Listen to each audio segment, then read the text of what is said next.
Assalamualaikum warahmatullahi wabarakatuh. Apakah Bapak Ibu selama ini mengikuti webinar sampai larut malam demi mendapatkan belasan sertifikat?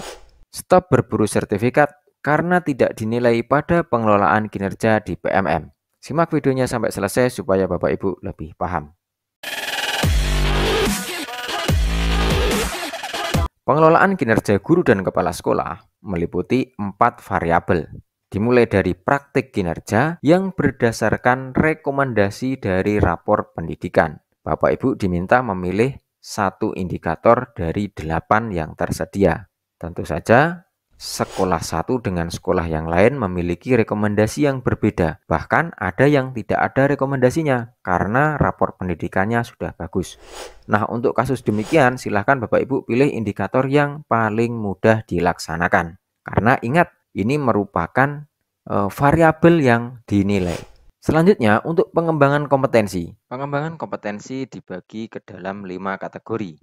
Ada pendidikan, pelatihan, non-pelatihan, kontribusi komunitas, kontribusi sumber belajar. Semua ini tidak dinilai Bapak Ibu, termasuk kegiatan webinar. Hanya saja digunakan sebagai pertimbangan.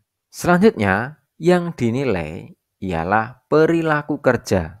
Perilaku kerja ini didasarkan pada indikator yang Bapak Ibu ambil pada rencana hasil kerja, mengerucut pada indikator yang berakhlak atau berorientasi pelayanan, akuntabel, kompeten, harmonis, loyal, adaptif, kolaboratif. Selanjutnya, dokumen akuntabilitas. Nah, dokumen ini wajib dikumpulkan meskipun tidak dinilai. Dokumen akuntabilitas ialah dokumen yang sehari-hari kita buat. Jadi bukan dokumen baru Bapak Ibu. Nah, ini 8 indikator yang saya sampaikan tadi. Ini untuk indikator guru dan ini untuk indikator kepala sekolah. Tentu saja Bapak Ibu sudah paham ya, karena kita wajib mengambil satu kemudian kita laksanakan.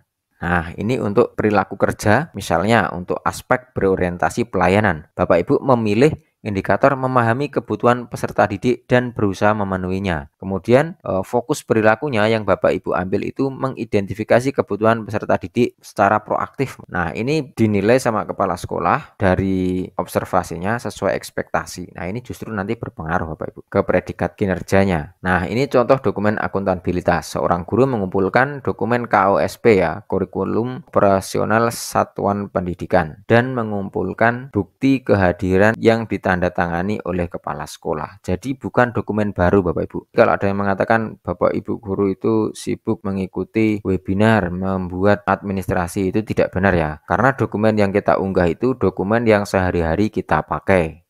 Ini ada ilustrasinya. Seorang guru bernama Bu Sri Haryati, seorang ASN ahli madya, dan Pak Hendrawan, seorang ASN ahli muda. Rating praktik kinerjanya mendapat predikat di atas ekspektasi pimpinan. Begitu juga Pak Hendrawan di atas ekspektasi. Kemudian untuk poin yang diambil, Bu Sri sendiri 36 poin, Pak Hendrawan 64 poin. Kemudian untuk rating perilaku kerjanya sesuai ekspektasi. Pak Hendrawan di atas ekspektasi. Sehingga predikat akhirnya baik untuk Bu Sri dan sangat baik untuk Pak Hendrawan. Perhitungan angka kreditnya, ketika mendapat predikat baik, maka pengalinya itu 100%. Sedangkan untuk Pak Hendrawan sendiri mendapat predikat sangat baik sehingga pengalinya itu 150%. Meskipun angka kredit tahunannya itu lebih besar Bu Sri, tetapi pada hasil akhirnya angka kredit yang diperoleh itu sama. Seorang guru ahli muda menyamai guru ahli madya. Begitu Bapak Ibu rangkaian mendapatkan angka kredit. Jadi meskipun Bapak Ibu mencari ratusan sertifikat untuk pengembangan kompetensi,